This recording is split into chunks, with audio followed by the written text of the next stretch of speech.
Hello, my lovelies. So today we're going to talk about the crossroads of metaphysics, relationships, and destiny. Difference between karmic and the twin flame relationships. Yes. So I'll let you know what the ancients had to say, because I'm not making this stuff up, what the signs are, how it works in general, when you're most likely to meet them, and how you can navigate it with your heart. So grab your tea and let's get it in, okay? So what is a karmic relationship? The term karma comes from the Sanskrit karma, meaning action, work, deed. In the classic Indian yogic and Vedic traditions, the concept is what you do, the seeds you plant, you'll harvest in some form. For example, the Bhagavad Gita discusses karma as action, not just past results. The Tattvartha Sutra describes how karmic particles bond to the soul, causing bondage, and how actions and choices shape future states. So, in its original context, karma is not just you get punished, but a cosmic mechanism of cause, effect, of growth, of sowing and reaping, and of learning. So when two souls meet because of their past actions, patterns, ties, unfinished business, that's often a karmic relationship. The relationship may feel heavy, familiar, repetitive. We keep going in this emotional loop. We're on and off again, on and off again. It's toxic.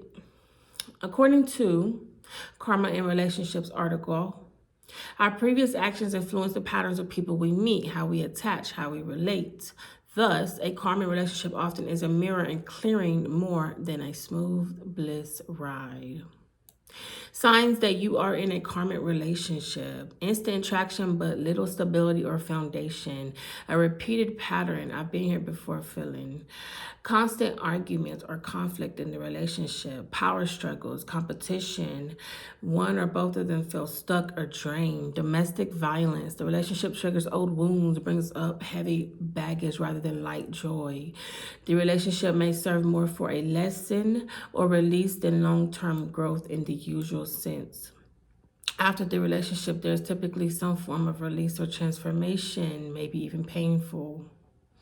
If you're like, yeah, that's me, then yeah, that's you. Now, what is the twin flame pool? The twin flame pool is relatively modern, but the idea is ancient. Two halves of one soul, or two souls deeply mirrored. Look at this cat by my door. Oh my goodness. Just meowing. Probably hungry. Okay, drawn together. For example, in the ancient Greek text, Symposium by Plato, it said humans used to have 4 arms, 4 legs, 2 faces, and then were split by the gods, hence the lifelong search for our other half. Some modern explorations trace twin flame idea to Egyptian, Hindu, and Gnostic traditions. So while the modern jargon twin flame may not appear in ancient scriptures, the underlying spiritual archetype is long-standing. The idea is two souls created from the same divine essence, separated, destined to reunite for growth in union. The pull is magnetic, intense, deeper than just another relationship. It often feels like you know the person or you should meet them or the universe conspired you guys to meet, like it was fate, like it was destiny. And once you do meet, they will automatically, naturally trigger you to grow. So you might step into your divine purpose, start to create something that you always maybe wanted to create and they just triggered it. They motivated you to work on yourself. They also could trigger an awakening. They might show you things in yourself that you didn't know you might need to work on. You know, you might not be emotionally available and they might call that out, or, you know, they might spark a spiritual awakening, like, oh man, this is real, like this is crazy, you know. And shadow work, inner work, they might trigger your shadow work and inner work, but it won't be nothing toxic, you know. It'll be from love. There may still be karmic stuff in a twin flame encounter, but the major difference is purpose, mirroring, and wholeness. Okay. Unlike some common relationships that end after lessons, twin flame connections often have a sense of coming home, big purpose, or we're together for something more than us. So you might have similar interests in like helping the world, or career wise, you might have similar interests in, you guys were brought together to go out and heal the world or help the world in a certain way. Like Jesus and Mary, right? They went out and literally ministered and oh, poor baby, ministered and went out and healed the world, the sick, and whatever. It's like a divine fated purpose for the whole that you guys meet. So some strong markers of a twin flame is you see yourself in them, your strengths and shadows. It's like looking in a mirror, like you have a lot in common. You feel a deep recognition, or I've known you before, because you've literally known each other before. In other lifetimes, you always find each other. Some may never find their twin flame, but if you don't find your twin flame, that just means you haven't done enough inner work. But let's say you've been working on yourself for 10 years, you've gained all this knowledge, you're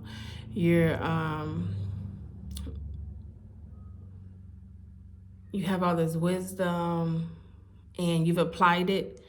And then comes a time where you're at the last stage, you're at the libido stage, and you're ready to meet your twin flame, right? So only a select few probably get the chance to, because only a select few are, I guess, what we call chosen, right? And so it's like a gift from the universe.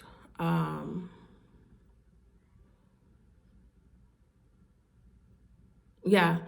And then, so you have the sense that you have a higher purpose together. But it's interesting because there's almost always a separation phase where you're talking or whatever, and then all of a sudden one of you ghost each other, or you start running. Like, I'm a runner, I'm a track star.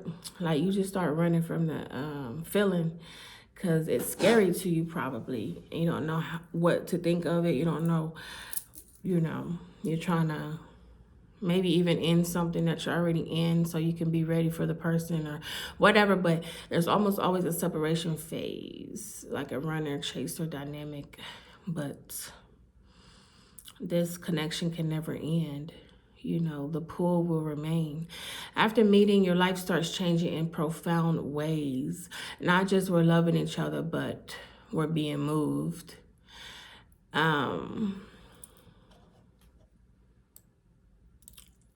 It's intense. Also, a twin flame meaning can contain karmic elements, but the main, I already said that.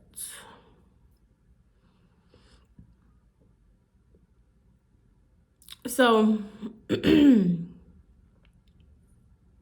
karmic relationship is just something you have to go through to balance the karma between you two, because in a past life, y'all agreed to come down and incarnate and be together.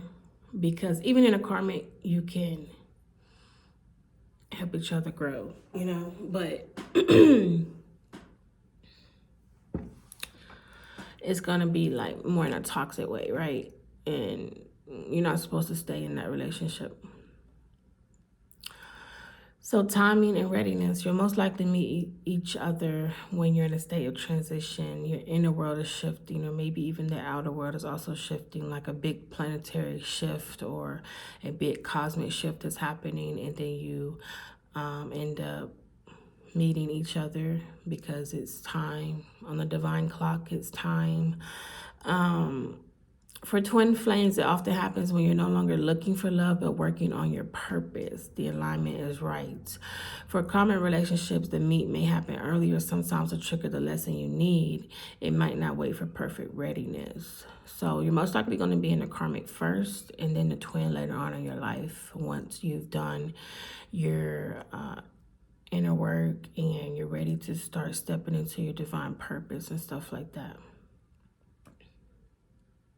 So signs the meeting window is opening, increased synchronicities, repeating numbers, mirror events, unexpected doors opening, dreams, a feeling in your body, you know, probably won't most likely be anything logical, but it'll be the feminine intuition and feeling like, okay, something's going on here, you know.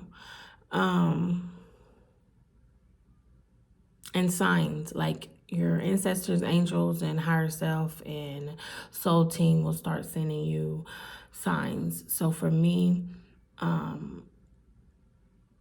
I've been doing a lot of studying with the ancient Egyptian cosmologies and stuff about the gods and goddesses and the scarab beetle. And just the other day I was outside and I saw a green iridescent scarab beetle. Just out of nowhere, just right there chilling. So it's like, okay, you know, it's like ding, ding, ding. And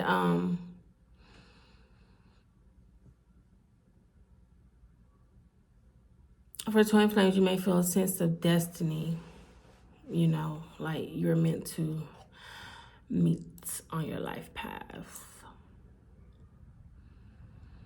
Now, with karmic, lessons play out. You may go through separation, you learn, you move on. With twin flame, there may be separation phases, but the ultimate aim is transformation, growth, and union. Both paths teaches you self-knowledge, liberation, and aligning with your truth. The ancients will say your soul's journey is the real prize, the relationship is the vehicle.